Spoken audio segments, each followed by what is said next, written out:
Okay, guys, we got a 2008 Kia Sportage, 2.7 liter. Trying to take out this alternator. We took off the belt. So what I did here was, I don't want to take off these bolts from the strut here because it's going to mess up the alignment. I took off the two bolts here of the ball joint, tie rod. I tried to take the axle out, but the axle is seized in there. We took out a little bracket that looks something like this. Right from the bottom, 12 millimeter. I reached it with my small little ratchet right there. That's how I took out the alternator and cable and everything. So I had to pop the axle off from this side. You see that? Because this side didn't want to come out. Good luck to me getting that baby back in. So we did take off the belt. We did take off the 12 millimeter there. And I loosened up this bolt. You see the main bolt on the alternator right there? And then I banged it with the pry bar up. And most likely this alternator should come out, okay?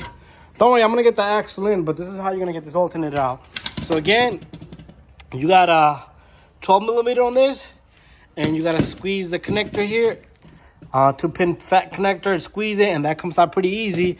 So to get this in, I'm gonna have the bolt in ready just like that, but you do need to push this little spot right here. You gotta push that in, okay? With the hammer, should be able to push that back in. That way it sits freely in there. Try to buff it as much as you can and have this thing ready just where it's at. And this is how I took it out. I just slipped it off the little notch there. Okay, you see the little notch? I slipped it off that little notch. And we got our wiring and everything over there. And the oxygen sensor was connected onto it. And a 10 millimeter tie rod, ball joint, 2 bolts that goes on the spindle, and that's it. Very easy to check out. Make sure you disconnect the battery, okay? That's the main first thing you're gonna do is disconnect the battery. But anyways, we're not leaking any fluid. Small little drop, and that's it. Okay, now I got the new alternator ready right here. I put the bolt right through. Remember this spot, this little notch here, if you this alternator came with it, but if you could put something there and bang it with the hammer, push it in. But then this notch is so long. See, this is what holds this. This is what stops the bolt from turning. And maybe I can later on push it in. But one more thing. I wanted to check this out. This 12 millimeter here. Where my ratchet go? Take this off right now because, okay, it's not even 12 anymore. I'm going to have to figure what size that is. So I went and got a 13 millimeter. And there you go. This is pretty loose. But I want to work with my 12 millimeter. Where did my 12 drop it here? I know I dropped it here. Okay. I don't know where to go. But I'll just get another socket. 13 millimeter. We'll work with that 13.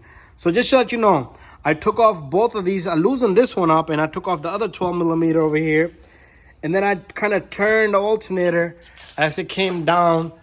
Facing a little bit back, so I was able to reach right from the back and the bottom. I was able to reach from right over here to get the connectors and everything off, and that's how I did that. So right now I just want to show you guys that I should be able to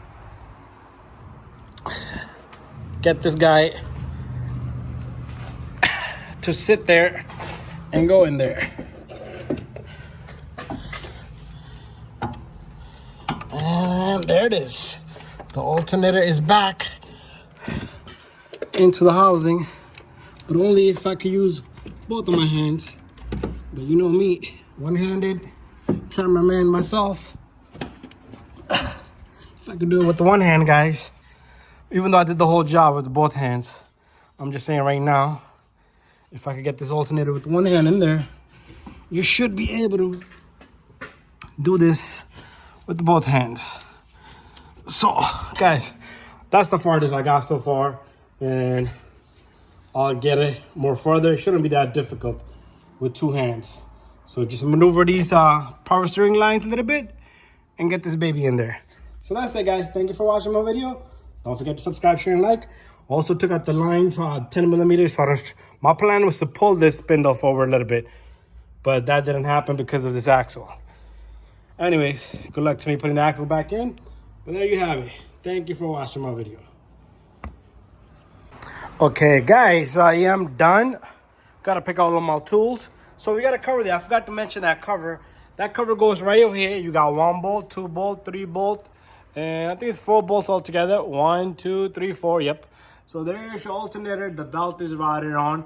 So make sure you draw a diagram before you take off the belt, and make sure once you put it on, the belt is on every single pulley nicely and smoothly. And got my axle in there, and there you go, a little bit of fluid. That's like 5-6 drops. Got this little bracket we was talking about, 10 millimeter down here, up here. Got my tie rod and everything back in. Everything is done. I'm gonna put the cover on, put the wheel on, and then we're gonna go up and check the alternator voltage. Just to confirm it, make sure you confirm your alternator voltage. Okay, we're all done and set. Just want to make sure to let you guys know, check your belt. Make sure it's evenly flush on each pulley. It's pulley down here, and it looks good everywhere. So if you look at this diagram, just the way the engine is sitting right now, this is how I'm holding it right now. So right in the center. So this is your that tensioner pulley. That's the one I replaced over there. And this is your pulley that's under this engine mount bracket right below this.